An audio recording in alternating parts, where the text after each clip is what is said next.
Hello and welcome to another Left Seat Culture video. My name is Dale, and in this video I'm going to cover my experience of getting my night rating here in the UK. I recorded this back at the beginning of this year, so January 2025, and this kind of goes over some of the prerequisites, my experience, my thoughts on getting night rating and why I think it's worth doing it, when you should think about doing it, because now's a brilliant time of the year because it's dark a lot, and also what the costs are. So enjoy.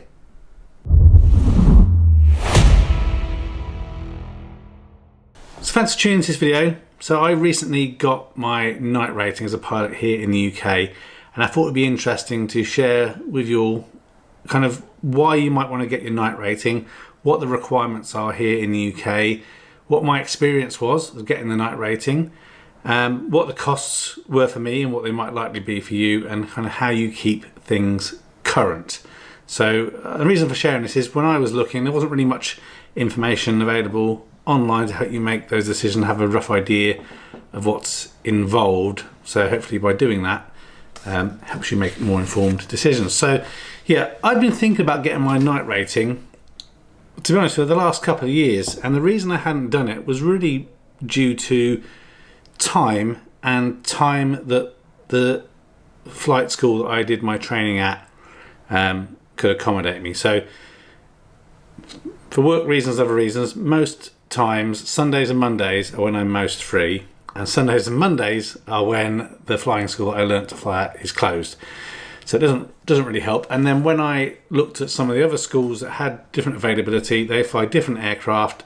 I didn't want to really do another familiarisation rating for another aircraft just to do a night rating. But I found, thanks to actually one of the fellow owners of the aircraft I fly, thanks Jonathan, he put me in touch with an instructor that he knows who'd be willing to do the instruction in our own aircraft. So obviously that saves on some costs, helps with familiarity and everything like that. So the reason why I wanted a night rating, and this actually got confirmed more as I did the training, is I have no particular desire to go flying at night in the pitch black. As a general aviation pilot, typically, you're flying somewhere between 2,000–5,000 feet most of the time, I would say, and that obviously means that your glide radius is somewhat limited compared to commercial aircraft that's very, very high. And obviously, this is VFR night rating, not instrument rating. And so there are some hazards and risks in terms of flying at night. So I wanted to do it so that if I found myself in a situation where I had to fly at night, i.e. I'd been on a trip, the return flight was delayed, I couldn't leave due to some weather constraint, to be able to come back in the early hours of the night and be legal and be safe and not be having to stress about having to divert to another airfield or airport because I was going to be 10 minutes over what is considered night here in the UK. And just to clarify that point, here in the UK, night is considered 30 minutes after sunset and 30 minutes before sunrise. So again, it can be quite light, but it's considered to be night from a pilot perspective. So that's why I decided I wanted to do it, and again I really wanted to do it in my own aircraft. So to get your night rating, you can be a PPL holder or a LAPL holder. If you are LAPL not PPL, you will have to do a little bit of instrument familiarisation, I believe, but from my perspective I have a full PPL pilot's licence here in the UK, so you have to do that training at an approved training organisation, obviously with an approved instructor. You have to complete the training within 6 months, so from the date you start it to the finish it has to be done in a 6-month period. I think if you don't do that, you're just going to have to reset and kind of start over again. As mentioned, this is just for VFR, so visual flight rules, so this is not for flying in cloud and everything else at night. Instrument rating, that is a separate thing. Interestingly, if you then later do get an instrument rating, some of these requirements in terms of remaining current with your night rating aren't valid. If you have an instrument rating, it kind of automatically keeps the night rating valid. And as part of the training, you have to fly for a minimum of 5 hours at night. 3 hours of that will be under dual instruction, 1 cross-country flight at least 27 nautical miles, and 5 takeoffs and full stop landings. So not touch and goes. You have to stop, come to a complete halt, taxi back round or backtrack, and then take off again. So that's what's required to do the night rating.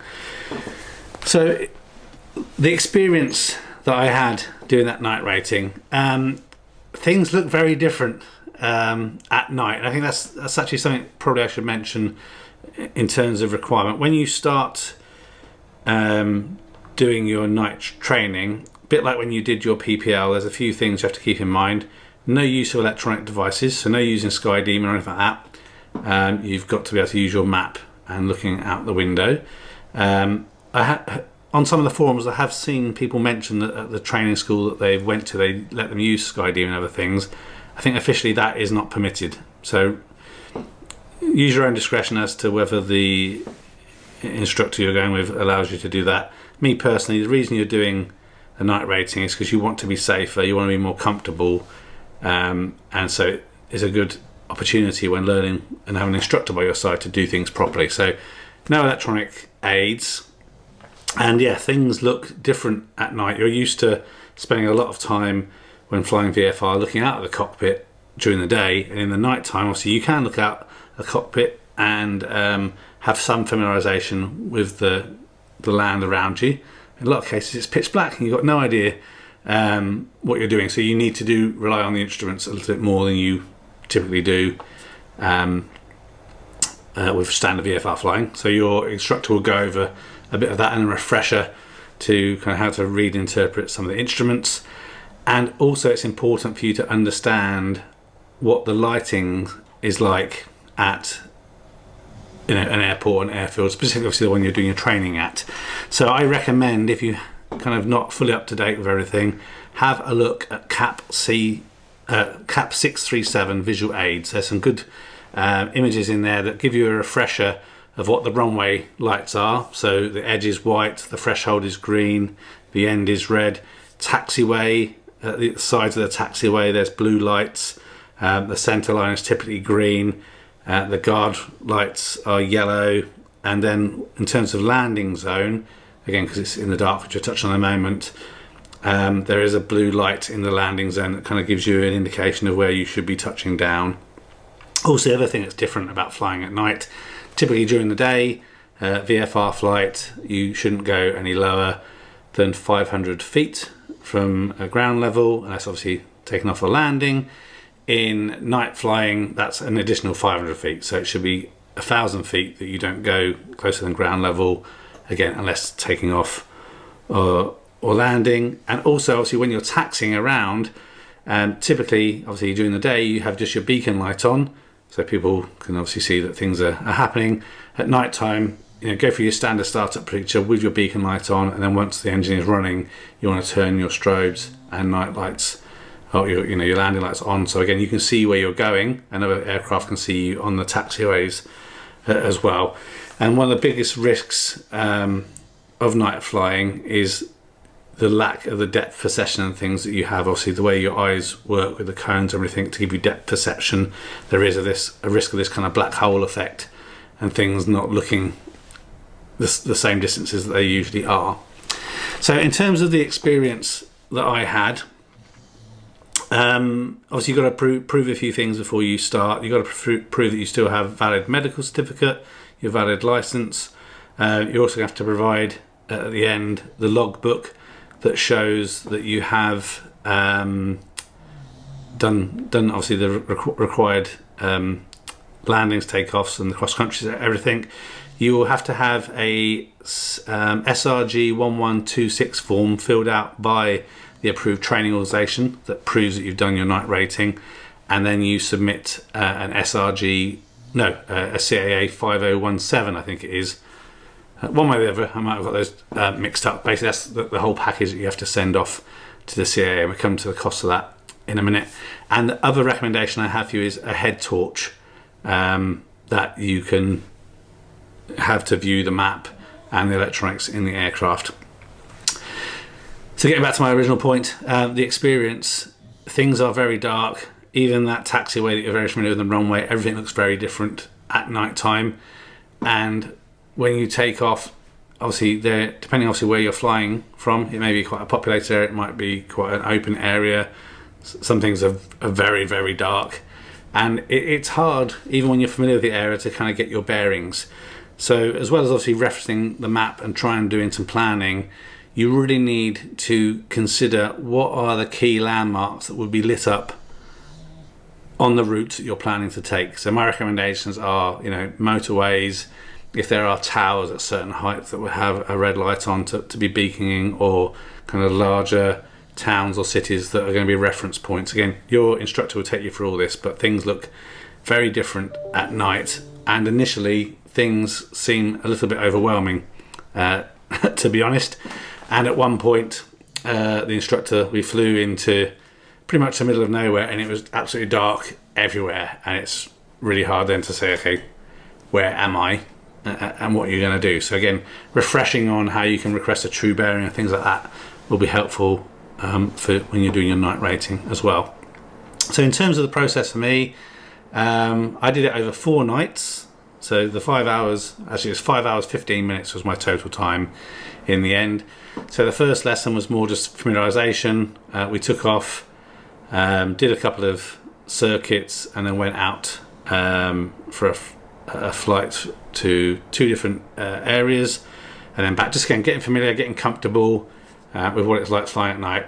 And actually towards the end of it, I was really enjoying it. I was tired at the end, but definitely a valuable experience.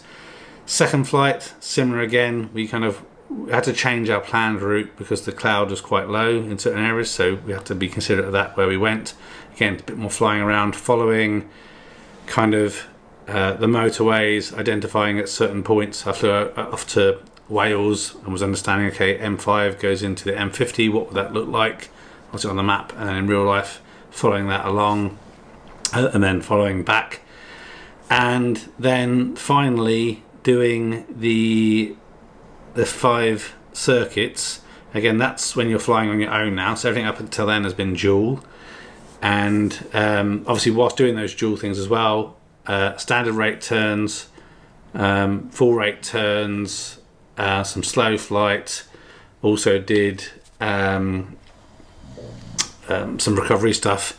Again, just things to disorientate yourself and kind of get familiar.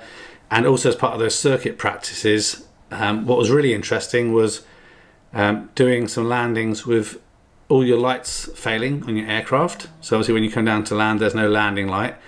That's actually not too bad, to be honest. Obviously you can still see the ground once you get close to the runway because of the runway lights. So that wasn't too arduous. What I found really difficult, but still managed to do it safely, thankfully, hence I'm still here, is when the runway lights are off. So pretty much complete blackness. The only thing you had is the green threshold light, and I found it very difficult to identify when I was directly onto that. So I did my first approach, I was kind of off quite a bit at an angle. I had to kind of kick it in and bring it down, and then the second time not as quite of an angle but more off to the other side. So it was very difficult to do that, but again, it was done safely. And again, this is where it's great to have an instructor with you when you're going through this experience of getting your night rating. You're learning more, you're giving yourself more capability, you're giving yourself more skills.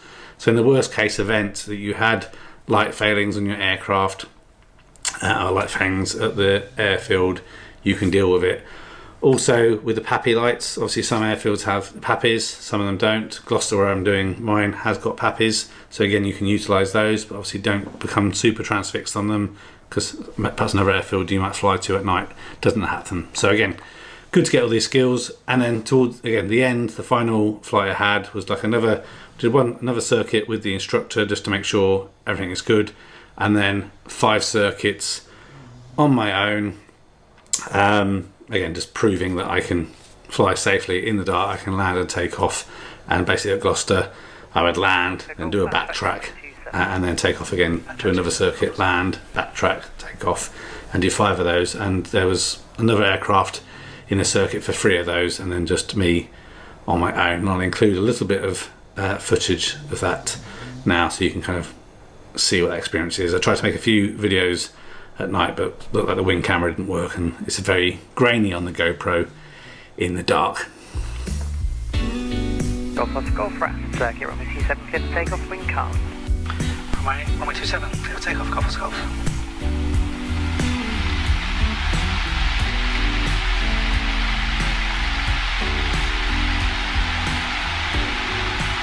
Yeah, SBS live, 6 speeds in the green.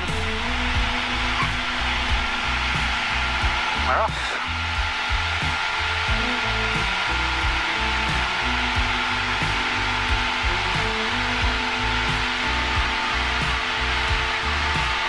Noise abatement turn.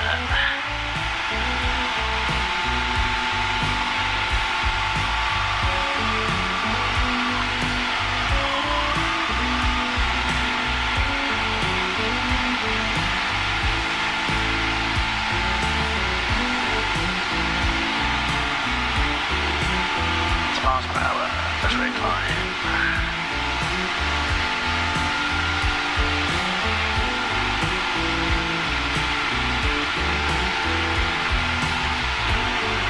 Passing 700 on the alley circuit. Check it off.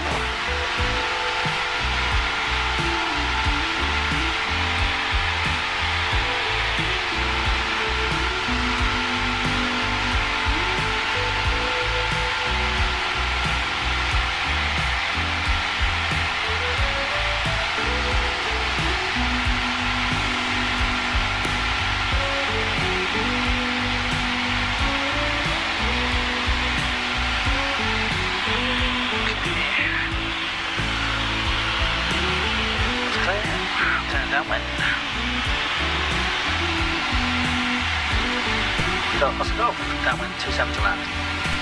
Golf Oscar Golf, port final. Port final, Golf Oscar Golf. Okay, copy. Now, brakes undercarriage, measures ridge.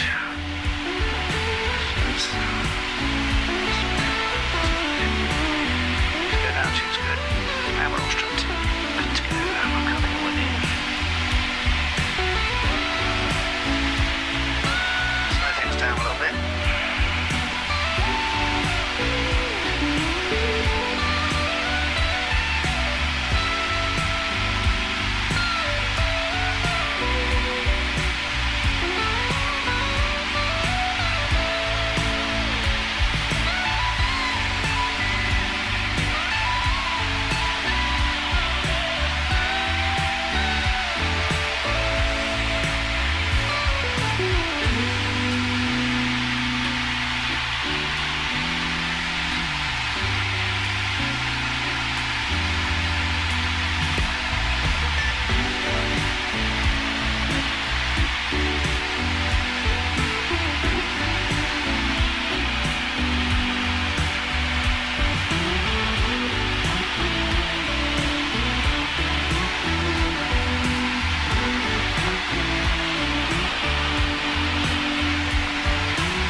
Round we go. 1,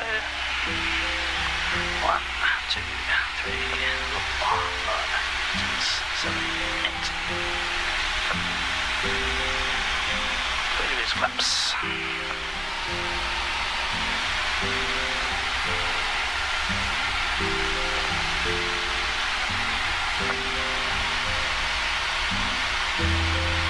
Golf Oscar Golf, new QFE 1024.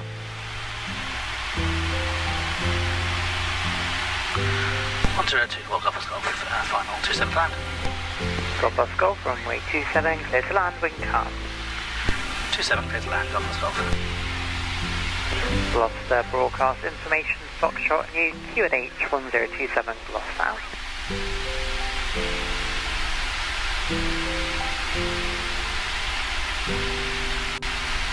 Slight bit of crosswind again.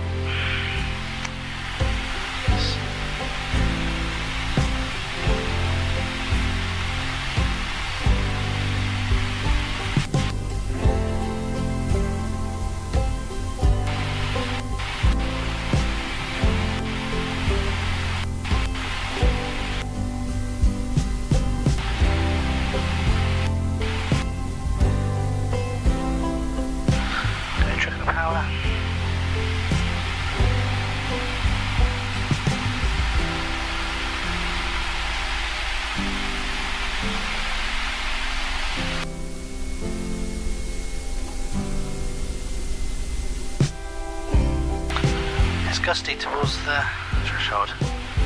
Odd. Okay, then transition to the end here. There. Hold it off. That's good. One more of those and we are done.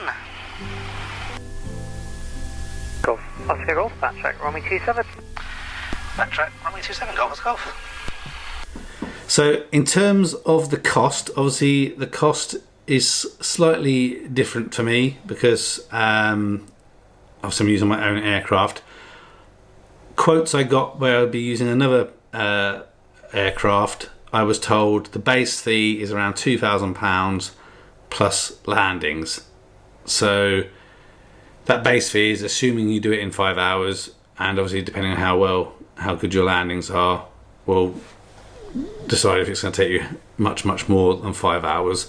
I was really close, so like I said 5 hours 15 minutes, and it was again just 15 minutes just kind of make sure I wasn't short on the circuits, to make sure I definitely kind of hit the hours that were needed, and the instructor was really kind of complimentary with kind of my general handling and flying capabilities, which was really good. So but for me the cost, so the training organisation and the instructor fees, they were £418. The use of my own aircraft for 5 hours and 15 minutes was £1,102. The licence fee that you pay the CAA is £153 just to get this little NR put onto your licence, and then you don't have to, but it's recommended you then pay the CAA an additional £20 for FedEx to ship the licence back to you. So in total that cost me £1,690, so a fair chunk less than it would have cost me if I was not using my own aircraft, but again not cheap, but pretty cheap in terms of aviation costs. But yes, I'm glad I did it. More so than anything is for the experience, and it was good to get additional validation with another instructor about kind of my piloting capabilities. And you know, I've had my license now for 2 years, I think it is, so to make sure that I'm not picking up any kind of real bad habits or anything like that. So that was really good. Finally, in terms of keeping your currency, you can, if you're flying on your own, if you kind of find yourself kind of in a sticky moment and it's in night, you can land, and I think that's fine. The currency piece is around where you have passengers. So for any VFR flight, you shouldn't carry passengers unless you've completed 3 takeoffs and landings in the last 90 days. If you want to keep your night component of that valid in those 90 days, one of those 3 takeoffs and landings should be during the night to be able to then keep to be able to carry a passenger at night. So I hope that helps. Somewhat lengthy video, and I think I probably dribbled on bits and bobs here and there, but I think I tried to cover off the main bits that I think I would have liked in a video to hear and find out more about night rating. I really do recommend considering it. Get some extra skills, some extra experience, and just means I think you can make better, less stressful decisions as a pilot when it comes to flying and getting caught out at night. Another thing that is an option that I think not everyone is aware of, when you're doing your pilot training, you can achieve your night rating as part of that. Now initially I wished that I'd kind of added that 5 hours on, done it at night as part of the 45 hours or whatever it was for my pilot's license, but actually now in hindsight I would recommend that you do it after, because I think as a more competent, experienced pilot, you have more headspace and less stress when it comes to flying at night than you would have if you're trying to bake that in to everything else that you're doing when trying to get your license as well. So I hope this video was helpful and insightful. If you've got any questions, comments, concerns, leave them down in the comments section, or also think about joining the Left Seat Culture Discord channel. It's completely free. Trying to build up a group of like-minded aviation enthusiasts. We can ask questions, discuss things, share opinions, get recommendations, all sorts of stuff there in the Discord. Also consider checking us out on Instagram as well. Thanks very much again for watching the video. Hopefully I'll get to see you in the next one. Consider liking, subscribing, doing all that things. Be much appreciated. Until next time, bye for now.